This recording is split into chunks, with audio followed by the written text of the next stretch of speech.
பாதுகாப்பு வேண்டி மன்றாடுதல். சங்கீதம் 60. இறைவா, என் குரலை கேட்டருளும், என் மன்றாட்டுக்கு செவிசாய்த்தருளும். பூமியின் கடை எல்லைகளினின்றும் உம்மை நோக்கி கூப்பிடுகிறேன். ஏனெனில் என் நெஞ்சம் தளர்வுற்றது. நீர் என்னை கற்பாறையின் மீது நிறுத்தி எனக்கு சாந்தி அளிப்பீர். ஏனெனில் நீர் என் அடைக்கலமாய் உள்ளீர். விரோதிகளுக்கு எதிராக எனக்கொரு வலிமையான கோபுரமாயிருக்கிறீர். நான் உமது கூடாரத்தில் என்றும் குடியிருப்பேனாக.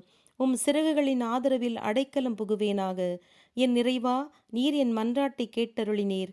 உம்முடைய பெயரை வணங்குவோருக்கு உரிய உரிமை பெற்றை எனக்கு அளித்தீர். அரசனுக்கு நீடிய ஆயுளை அளித்தருளும். அவரது ஆயுள் தலைமுறை தலைமுறையாக நீடிக்கட்டும். கடவுள் திருமுன் அவர் என்றும் அரசாழ்வாராக. அவரை பாதுகாக்க உமது அருளையும் தவறா சொல்லையும் அனுப்பியருளும். இங்ஙனம் உமது பெயரை என்றும் புகழ்ந்து பாடுவேன். நான் செய்த பொருத்தனைகளை எந்நாளும் செலுத்துவேன். ஆமென்.